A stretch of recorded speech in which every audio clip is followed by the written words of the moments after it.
January 1945, a few months before the end of World War II. German defeat seems inevitable. Allied troops are already on German soil, and the inner cities are regularly attacked from the air. An important destination, Magdeburg, a city on the Elbe River in central Germany. This was an important industrial location and was regularly bombed from the air in the previous years of the war. The attack of January 16th, however, was to be far more devastating. As early as midday, U.S. bombers attacked industrial areas in the city, causing severe damage to the commercial port, the Brabag hydrogenation plant and the Gruson plant, among other things. At that time, no one expected another attack in the evening. Shortly after 7 p.m., 371 Royal Air Force aircraft took off from southeast England. From there they flew across the English Channel and on towards Berlin, which was assumed to be the target of the attack. Only later did the stream of bombers change course towards Magdeburg. As a result, the alarm in the city was not raised until the first bombs were already detonated.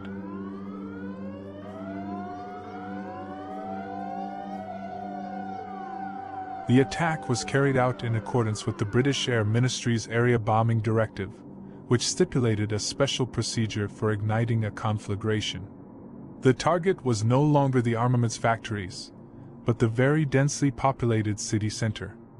The first bombers reached Magdeburg at 9:23 p.m.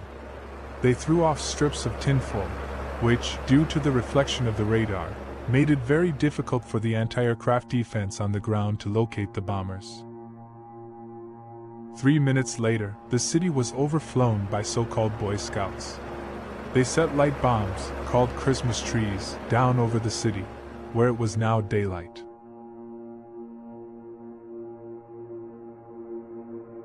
The target area for the following area bombardment was then marked out by additional red and green flares.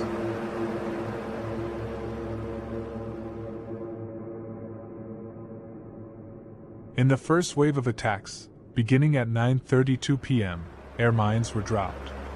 They had an enormous explosive force and tore the roofs and walls of the buildings open. The second wave of attacks began at 9:39 p.m. Incendiary bombs and high-explosive bombs were dropped in this, which ignited a large-scale firestorm with temperatures of over 800 degrees Celsius. The entire old town was on fire, people suffocated or burned to death. Even the asphalt on the streets caught fire. The consequences of the attack were devastating. Magdeburg city center was almost completely destroyed. At least 2,500 people lost their lives, and around 190,000 were left homeless. Those who visit Magdeburg today can still see the effects of the attack. The city center with its Baroque houses, which was previously worth seeing, was not rebuilt but redesigned according to the socialist model. In this experience you can visit locations in the city before and after the attack, as well as in modern day. In addition, people who survived January 16, 1945 will tell you their fascinating stories. To travel to the first location, place a new roll of film in the projector.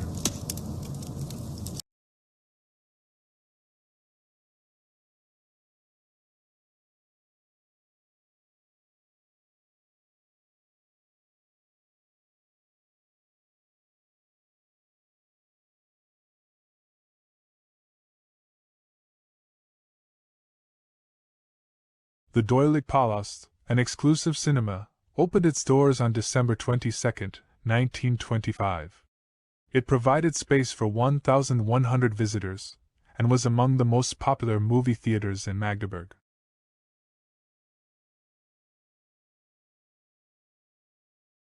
Unlike most cinemas, which were located in restaurants or former shops, the Doelig Palace was built solely for the purpose of showing films.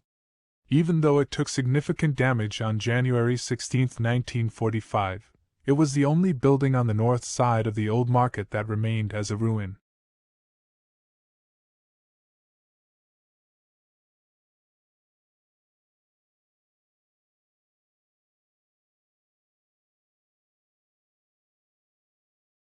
The Doelig Palace, an exclusive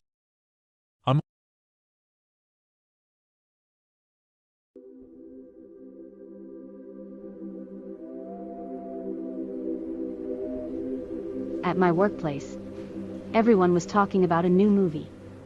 Op for Gum. The program for this extraordinary evening was set. While I was sitting in the office, making plans, and making all of my colleagues jealous, my fiancé was on his way to get the tickets. Beaming with joy, I ran into his arms at the factory gate. He seemed strangely withdrawn. As he admitted in a low, shy voice that he hadn't bought the tickets, I was deeply disappointed. How could he? I was so looking forward to it. To the cinema. Just the two of us. To that movie. How would the colleagues react? What am I going to do now?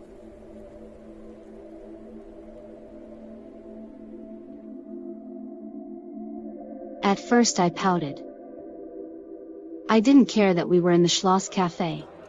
I didn't care about the music, and I didn't care about one thing in particular, his excuses. Met a former colleague. Lost track of time. He wasn't usually like that. Why would he hurt me like that? All of these questions were running through my head as my fiancé handed me my coat and said, "If you keep nagging like this, we're going home. I've apologized 100 times now." So we paid.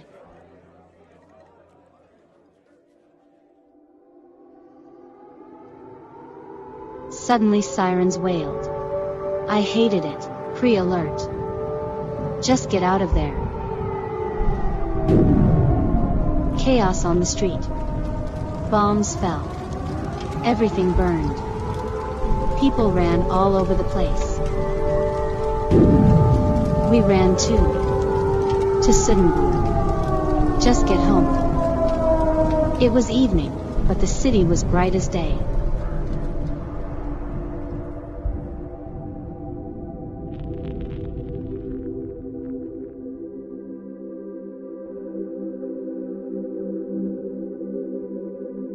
The next day we learned that the cinema and the Schloss Café were hit.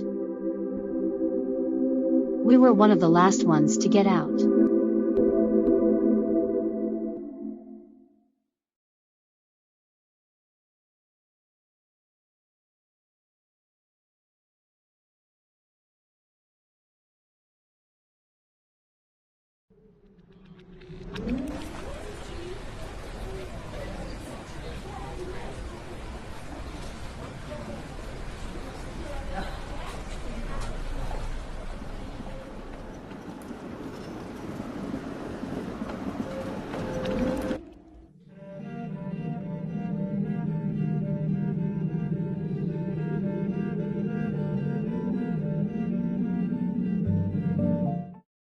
After being destroyed in the war, the cinema reopened in 1952 as the Theater of Peace.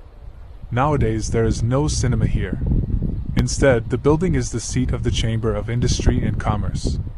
To the right is the Magdeburg Town Hall, which was also destroyed on January 16, 1945 and later rebuilt.